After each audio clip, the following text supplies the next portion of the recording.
So I've given a lot of advice about using the STAR method on my channel, lots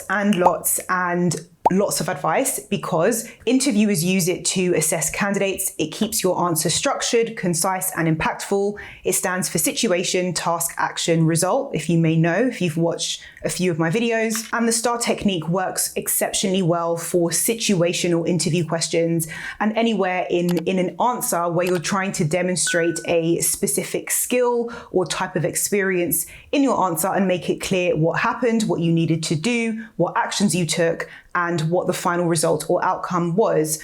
But there are lots of situations where you wouldn't use the STAR method, and there's a lot of reasons for that. It can actually hinder you when you're answering questions in some cases, and I don't talk about that enough on my channel, hence this video. So the first reason that you wouldn't use the STAR method is to answer questions designed to be vague or open. Abstract or conceptual questions such as how do you define success? What's your definition? What does ethical behavior in the workplace mean to you? Or what does good customer service mean to you? These kinds of questions are better answered with a thoughtful, personal response that the structured STAR method doesn't necessarily suit, because there's no requirement to describe a situation in those questions in order to demonstrate your character or your behaviors, which is what's being assessed in those questions. So here's an example to how do you define success. You can still structure your answer, but you don't need to use the STAR method. Part 1, I tend to set goals. I make sure they're clear and measurable, and then I assess my progress along the way. For me, success is not just about meeting targets, but also the process of continuous learning. So that first part of the answer where you say, I tend to set goals, is a clear and direct answer to the question. But that first section could be an answer on its own. It covers the question as it is, but it's just a little bit short. So part 2, I've set goals in the past that I broke down into smaller milestones like increasing website traffic and conversion rates. I've even set a goal to increase sales by 15% across 3 months. I also tend to regularly track my progress and celebrate wins along the way, like reaching a milestone or receiving positive customer feedback. So that second section is a quick, short example of certain types of goals and actions that you take. Then part 3, from taking this approach, I've had great results in the past, such as a 20% increase in sales. So when I went back to evaluate my success, it sometimes turns out that I've surpassed my goals. So one other thing to include in your answer is numbers. So numbers add authenticity to your answer, saying I set a goal to work out 3 times a week, or I plan to increase customer satisfaction by 10%, add specifics, which increases the authentic nature of your answer. Role-specific questions.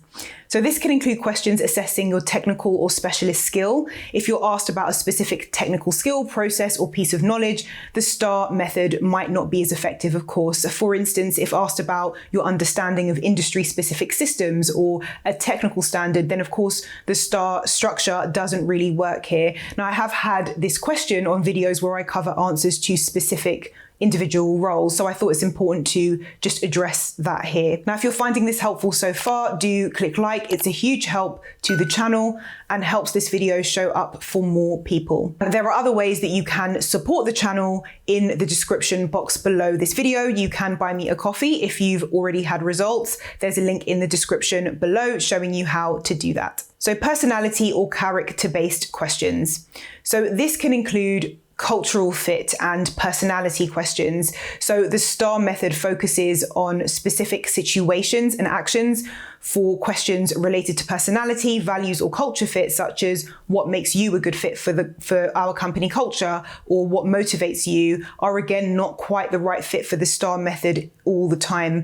But here's an example of how you might answer a question like what motivates you without the STAR method. So I'm going to continue with the sales theme. So as a salesperson, what motivates me are the regular challenges set by the nature of the job and the sense of fulfillment that I get from closing each sale, surpassing my targets, and having the opportunity to use and grow my negotiation and persuasion skills. For example, I worked on quite a difficult sale that took longer to achieve than I planned, but I persevered because I knew the payoff for myself and for the company would be worth the sale, and so would the sense of achievement and recognition. So I pushed through and continued on because I was motivated by the challenge and the journey.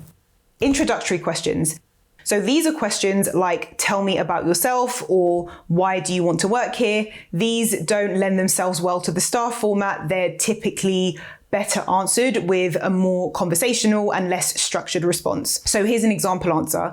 I think you should hire me because I have a combination of really solid skills that I believe would add significant value in a role like this. So you mentioned that you're looking for someone who's naturally organized. As you can see from my work history, I've been a PA for 4 years across 2 different jobs. I gravitate towards these jobs because I'm naturally organized.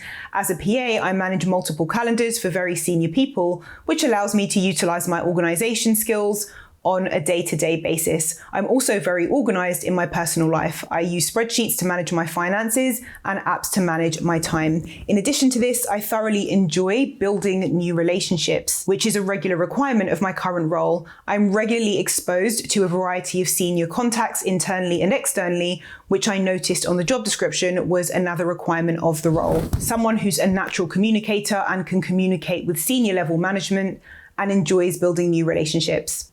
Senior roles.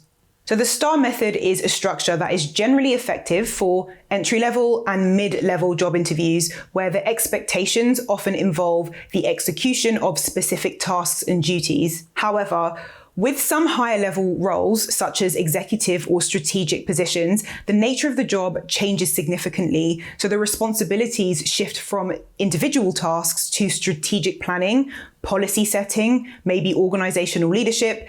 These roles often require a broad understanding of things like industry trends, foresight to predict future challenges, and the ability to inspire and lead teams to reach organizational goals. In these roles, you're less likely to be involved in the day-to-day execution of tasks and more likely to be making decisions that shape the direction of the entire company or of the entire department. So utilizing the STAR method in some cases may focus too much on task level detail without highlighting these broader strategic skills. For example, sharing a story about a project where you led a team to deliver a task on time and on budget would demonstrate those important skills, but it might not convincingly demonstrate your ability to set strategic goals, manage change on an organizational level, or anticipate industry trends. At the executive level, interviewers often want to know about the applicant's ability to make tough decisions, lead in uncertain circumstances, and drive innovation, aspects that are not easily encapsulated by the STAR method. So while the STAR method is a useful tool for structuring interview responses, a very powerful tool, in fact, some senior positions demand skills and abilities that might be better highlighted through broader, more holistic discussions about leadership style, vision, decision-making abilities, and strategic acumen. Thank you for watching. Let me know anything that you need help with in the comments, and I will see you in the next one.